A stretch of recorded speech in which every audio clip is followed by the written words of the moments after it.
la foi. Ô néant, ô seul Dieu que je puisse comprendre, silencieux abîme où je vais redescendre, pourquoi laissais-tu l'homme échapper de ta main? De quel sommeil profond je dormais dans ton sein? Dans l'éternel oubli j'y dormirai encore, mes yeux n'auraient pas vu ce faux jour que j'abhorre, et dans ta longue nuit mon paisible sommeil n'aurait jamais connu ni songe ni réveil. Et puisque je naquis, sans doute il fallait naître. Si l'on m'eût consulté, j'aurais refusé l'être. Fin regret, le destin me condamnait au jour, et je viens, au soleil, te maudire à mon tour. Cependant, il est vrai, cette première aurore se réveille incertain d'un être qui s'ignore, cet espace infini s'ouvrant devant ses yeux, ce long regard de l'homme interrogeant les cieux, ce vague enchantement, ces torrents d'espérance, éblouissent les yeux au seuil de l'existence. Salut, nouveau séjour, le temps m'a jeté, globe, témoin futur de ma félicité. Salut, sacré flambeau qui nourrit la nature, soleil, premier amour de toute créature, vaste cieux qui cachait le Dieu qui vous a fait, terre, berceau de l'homme, admirable palais, âme semblable à moi, mon compagnon, mon frère, toi plus belle à mes yeux, à mon âme plus chère. Salut, objet, témoin, instrument du bonheur, remplissez vos destins, je vous apporte un cœur. Ce rêve est brillant, mais hélas, c'est un rêve. Il commençait alors, maintenant il s'achève. La douleur lentement m'entr'ouvre le tombeau. Salut, mon dernier jour, soit mon jour le plus beau. J'ai vécu, j'ai passé ce désert de la vie, où toujours sous mes pas chaque fleur s'est flétrie, où toujours l'espérance, abusant ma raison, me montrait le bonheur dans un vague horizon, où du vent de la mort les brûlantes haleines, sous mes lèvres toujours tarissaient les fontaines. Qu'un autre, s'exhalant en regrets superflus, redemande au passé ces jours qui ne sont plus, pleure de son printemps l'aurore évanouie, et consent à revivre une seconde vie. Pour moi, quand le destin m'offrirait à mon choix le sceptre du génie ou le trône des rois, la gloire, la beauté, les trésors, la sagesse, et joindrait à ses dons l'éternelle jeunesse. J'en jure par la mort, dans un monde pareil, non, je ne voudrais pas rajeunir d'un soleil. Je ne veux pas d'un monde où tout change, où tout passe, où, jusqu'au souvenir, tout s'use et tout s'efface, où tout est fugitif, périssable, incertain, où le jour du bonheur n'a pas de lendemain. Combien de fois ainsi, trompé par l'existence, de mon sein pour jamais j'ai banni l'espérance. Combien de fois ainsi mon esprit abattu a cru s'envelopper d'une froide vertu, et, rêvant de Zénon la trompeuse sagesse, sous un manteau stoïque a caché sa faiblesse. Dans son indifférence un jour enseveli, pour trouver le repos il invoquait l'oubli. Vain repos, faux sommeil, tel qu'au pied des collines, où Rome sort du sang de ses propres ruines, l'œil voit dans ce chaos, confusément épars, d'antiques monuments, de modernes remparts, des théâtres croulants dont les frontons superbes dorment dans la poussière ou rampent sous les herbes. Les palais des héros par les ronces couverts, des dieux couchés au seuil de leur temple désert, l'obélisque éternel ombrageant la chaumière, la colonne portant une image étrangère, l'herbe dans le forum, les fleurs dans les tombeaux, et ces vieux panthéons peuplés de dieux nouveaux. Tandis que, s'élevant de distance en distance, un faible bruit de vie interrompt ce silence. Telle est notre âme après ces longs ébranlements, secouant la raison jusqu'en ses fondements. Le malheur n'en fait plus qu'une immense ruine, où comme un grand débris le désespoir domine. Le sentiment est un silencieux chaos, élément opposé sans vie et sans repos, reste des passions par le temps effacées, combat désordonné de vœux et de pensées, souvenirs expirants, regrets, dégoût, remords.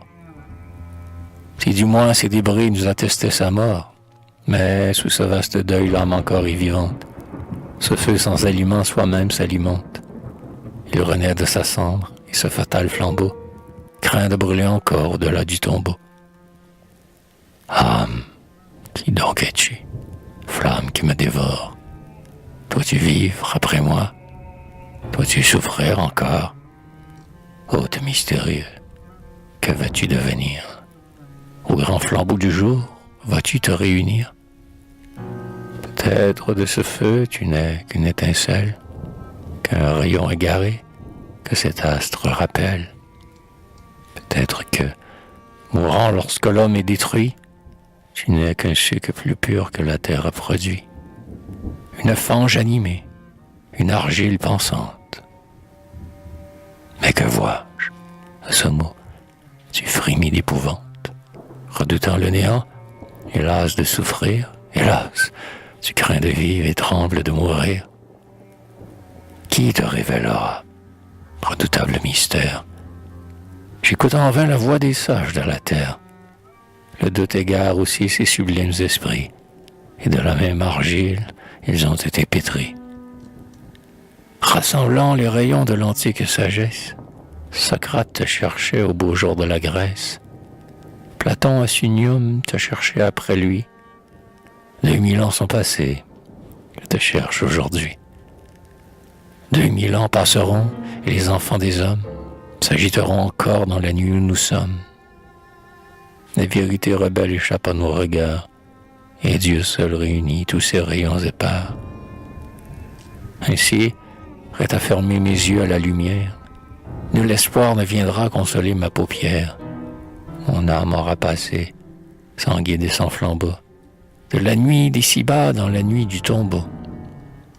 Mais j'emporte au hasard, au monde où je m'élance, ma vertu sans espoir, mes mots sans récompense. Réponds-moi, Dieu cruel, s'il est vrai que tu sois. J'ai donc le droit fatal de maudire tes lois. Après le poids du jour, dis-moi le mercenaire, le soir s'assied à l'ombre et reçoit son salaire. Et moi, quand je fléchis sous le fardeau du sort, quand mon jour est fini, mon salaire est la mort. Mais, tandis qu'exhalant le doute et le blasphème, les yeux sur mon tombeau, je pleure sur moi-même, la foi se réveillant comme un doux souvenir, jette un rayon d'espoir sur mon pâle avenir. Sous l'ombre de la mort me ranime et m'enflamme, et rend mes vieux jours la jeunesse de l'âme. Je remonte aux lueurs de ce flambeau divin, du couchant de ma vie à son riant matin. J'embrasse d'un regard la destinée humaine. À mes yeux satisfaits, tout s'ordonne et s'enchaîne. Je lis dans l'avenir la raison du présent. L'espoir ferme après moi les portes du néant. Et, rouvrant l'horizon, mon âme ravie m'explique par la mort l'énigme de la vie. Cette foi qui m'attend au bord de mon tombeau, hélas, il m'en souvient, planant sur mon berceau. De la terre promise, immortel héritage, les pères et leurs fils l'ont transmis d'âge en âge. Notre esprit le reçoit son premier réveil, comme les dons d'en haut, la vie et le soleil, comme le lait de l'âme en ouvrant la paupière, elle a coulé pour nous des lèvres d'une mère. Elle a pénétré l'homme en sa tendre saison. Son flambeau dans les cœurs précéda la raison. L'enfant, en essayant sa première parole, balbutier au berceau son sublime symbole, et, sous l'œil maternel germant à son insu, il la sent dans son cœur croître avec la vertu. Si la vérité fut faite pour la terre, sans doute elle a reçu ce simple caractère. Sans doute, dès l'enfance offerte à nos regards, dans l'esprit par les sens entrant de toutes parts, comme les purs rayons de la céleste flamme, elle a dû, dès l'aurore, environner notre âme, de l'esprit par l'amour descendre dans les cœurs, s'unir aux souvenirs, se fondre dans les mœurs. Ainsi qu'un grain fécond que l'hiver couvre encore, dans notre sein longtemps germé avant d'éclore, et quand l'homme a passé son orageux été, donné son fruit divin pour l'immortalité. Soleil mystérieux, flambeau d'une autre sphère, prête à mes yeux mourants ta mystique lumière. Phare du sein du Très-Haut, rayonnant consolateur, astre vivifiant, lève-toi dans mon cœur. Hélas, je n'ai que toi. Dans mes heures funèbres, ma raison qui pâlit m'abandonne aux ténèbres. Cette raison superbe, insuffisant flambeau, s'éteint comme la vie aux portes du tombeau. Viens donc la remplacer, ô céleste lumière. Viens d'un jour sans nuage inonder ma paupière. Tiens-moi lieu du soleil que je ne dois plus voir. Il brille à l'horizon comme l'astre du soir.